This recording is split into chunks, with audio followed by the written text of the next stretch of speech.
Hey guys, Charlie from worshipguitarskills.com, back again with our 5th installment of this series that shows you how you can use triads to play more melodically on the guitar. And triads are great for highlighting your chord tones and showing you what you can do to really get some really perfect fit parts composed on the guitar, even on the spot, on the fly, regardless of the progression or the key, because the shapes are so simple. And this is a great way for you to use this concept that I've been teaching you in this series in order to get your playing to sound more musical and melodic as opposed to sounding like boring scales, because that's what a lot of people do, is they go to scale shapes to play melodies or to try and come up with parts. And there's nothing wrong with scales, but the problem is there's so many notes within a scale that can make your playing sound wrong. Whereas if you go with the triads to show you what all the right notes are, then you can just borrow notes, like we've been calling them passing tones, neighboring tones, from the scale in order to give you that tension that you can resolve. All right,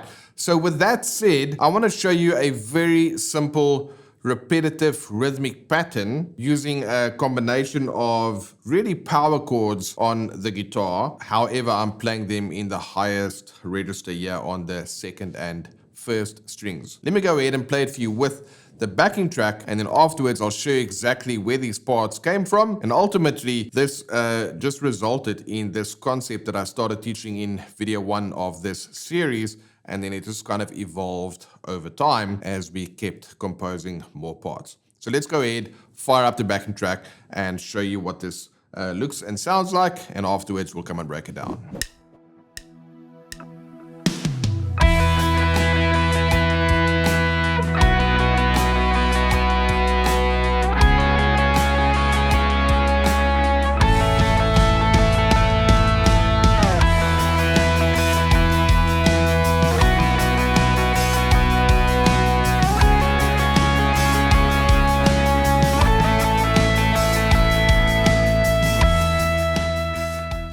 All right, so this is guitar parts don't really, get any simpler than this one. And basically, I've just got this cool rhythmic pattern that I'm repeating, which is this. I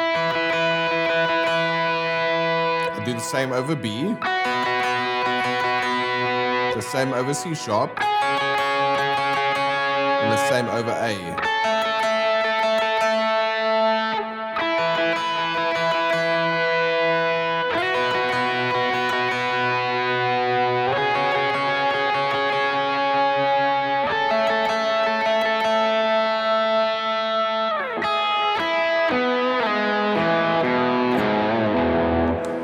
Bit of a descending triad arpeggio there, just to show you the notes, in the key of E. Most of these examples in this series started with the use of triads. Now we know that this is an E triad, and this will be the second inversion, and this is the first inversion.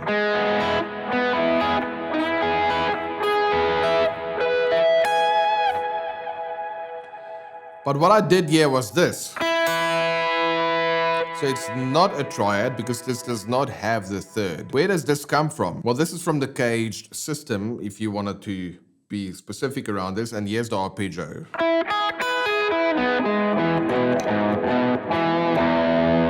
So that is simply a power chord. And you might already know this power chord, which is an E power chord like this, right? You probably know that already. So instead, I'm just playing it over here. Now what a lot of people will do is when they try and get to B, they'll move all the way up to a B power chord in the same way that you would go from E to B. Now we don't want to do that. Instead, we're going to stay on this top note, which is a B note, which is already in the chord, and then we're going to go to that note. And you would have seen from the previous videos that this is a B triad, but I'm only playing the top 2 notes. So I'm playing an E power chord for E, the top 2 notes of a B triad for B, the top 2 notes of a C sharp minor triad for C sharp, and then that same power chord for A. So that gives me some cool notes.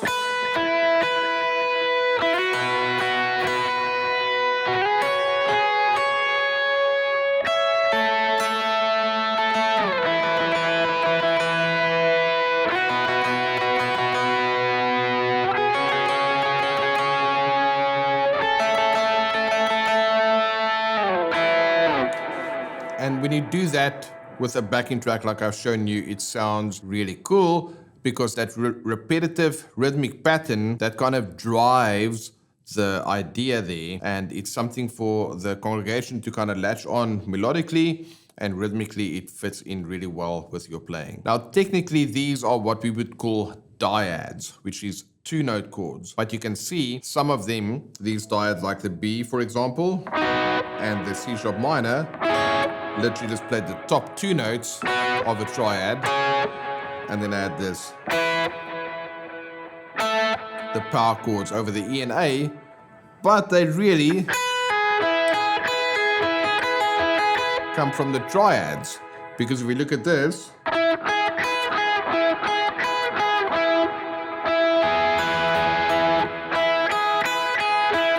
it's also from the triad, except I'm just skipping that note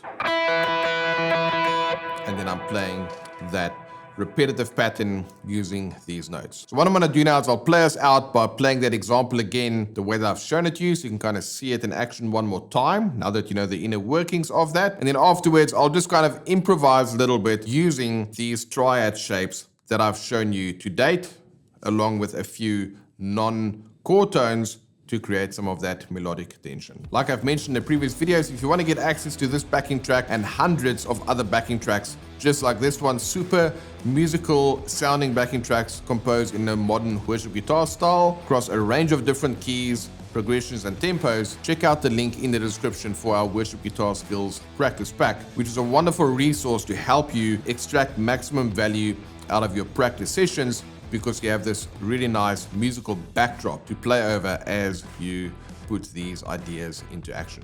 All right, guys, let me go ahead and play the example first, just in its basic form, like I've shown you, and then afterwards I'll kind of play us out with a little bit of a improvisation section over there. And if you enjoy these lessons, please share this with another friend that is also into modern worship guitar electric playing. It will really help us get the word out there, and it will mean the world to us. All right, let's go ahead, jam out with this one, and I'll see you in the next video.